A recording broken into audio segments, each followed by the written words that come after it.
এবং আজকেও ঢাকা কলেজ এবং সিটি কলেজের মধ্যে সংঘর্ষ হয়েছে। এখন আমরা স্পষ্ট না যে কি বিষয় নিয়ে তাদের মধ্যে সংঘর্ষ হয়েছে, এবং এই অঞ্চলটাতে আমরা প্রায় এই ধরনের ঘটনা দেখে থাকি।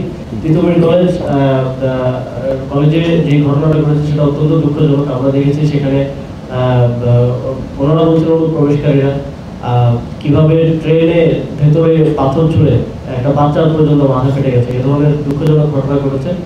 এবং আজকেও ঢাকা কলেজ এবং সিটি কলেজের মধ্যে সংঘর্ষ হয়েছে। এখন আমরা স্পষ্ট না যে কি বিষয় নিয়ে তাদের মধ্যে সংঘর্ষ হয়েছে, এবং এই অঞ্চলটাতে আমরা প্রায় এই ধরনের ঘটনা দেখে থাকি।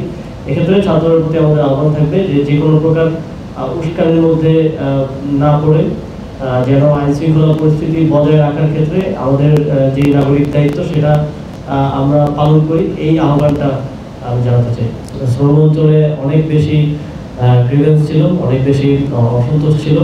আমরা প্রায় প্রত্যেকটা দাবি অ্যাড্রেস করার মাধ্যমে সেটাকে স্বাভাবিক অবস্থায় নিয়ে এসেছি। কিন্তু মালিক পক্ষ থেকে স্যালারি না দেওয়া হলে তো শ্রমিক বসে থাকবে না, এটা খুব স্বাভাবিক। ব্যক্তিগত গ্রুপের গত 2 মাসের স্যালারি সরকার ব্যাংকের মাধ্যমে ম্যানেজ করে দিয়েছে।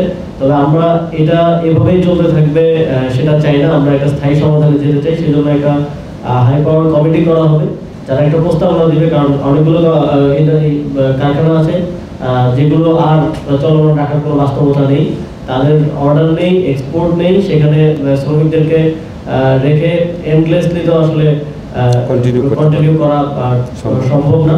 তো যেগুলো সম্ভব না সেগুলো একটা অ্যাসেসমেন্ট করে সেগুলোকে শ্রমিকদের কম্পেনসেশন সহ স্যালারি দিয়ে সেগুলোকে বন্ধ করার ব্যাপারে একটা বিবেচনা করা হবে, এবং ওই কমিটির ওই প্রস্তাবনাটা সরকারকে দেবে। পুলিশে একটা বড় পরিবর্তন আজকে এসেছে।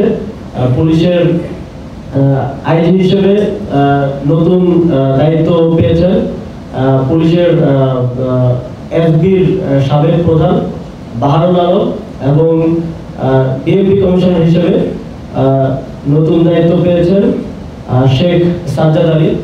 আমরা সার্বিক যে আইন শৃঙ্খলা পরিস্থিতি এবং দেশের যে আইন শৃঙ্খলা, জননিরাপত্তা, এই বিষয়গুলো আরো জোরদার করার জন্য পুলিশের এই পরিবর্তনটা সরকার এনেছে। এবং এছাড়াও প্রশাসন সহ আরো বিভিন্ন জায়গায় যেখানে স্থবিরতা নিয়ে প্রশ্ন হচ্ছে বিভিন্ন জায়গায়, সেক্ষেত্রেও সরকার আরো কিছু পরিবর্তন নিয়ে আসবে, যাতে করে আমরা জনকল্যাণে আরো গতিশীলতার সাথে কাজ করতে পারি এবং দেশের সার্বিক পরিস্থিতির উন্নতি করতে সক্ষম হই।